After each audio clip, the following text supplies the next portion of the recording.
And the tragedy in Florida is an all too familiar story these days. For adults, it's hard to comprehend. So how do we begin to talk to our children about it? So Newser team Sarah Yingling spoke with a member of the APS Crisis Team and asked, how do parents approach these heartbreaking situations with their kids?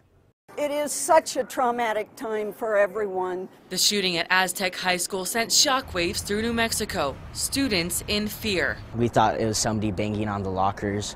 There wasn't anybody shooting up Aztec High School, you know, not our small little town. Hours after the shots rang out, a team of highly trained counselors, nurses, and social workers from 180 miles away were called in, including Victoria Wareed. We spent a couple of days up there with those folks, working with mostly adults, a few families, and some students. And it was really wonderful to see how resilient they are and how strong they are. Wareed is a member of the APS Crisis Team called District Stress Management and Recovery, or DSMART. She responds to dozens of calls a year and knows firsthand how headlines of another school shooting can impact kids, no matter how far away.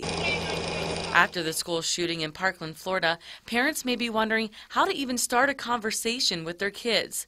Wareed says the first step is to reassure them that they're safe.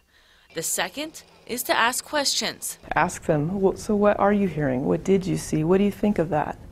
And I'm really getting into detail with that. Wareed says try limiting TV, radio, or internet use to decrease the amount of information about the shooting for now. We also need to make sure that our older students, those teenagers, that they also do take a break from media, social media, news media. So there are words used and opinions voiced that they may not understand. She says the older your child is, the more emotional they may be, and the more questions they may have.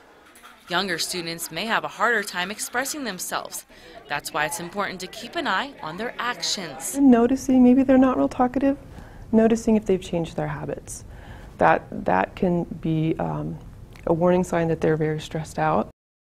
Wareed also says that parents need to remind their kids that if they see or hear something that makes them feel fearful, tell someone, especially an adult.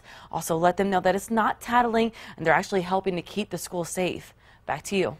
Great tips. Thanks so much, Sarah. The Rio Rancho School District says it will discuss school safety at a board meeting come next week.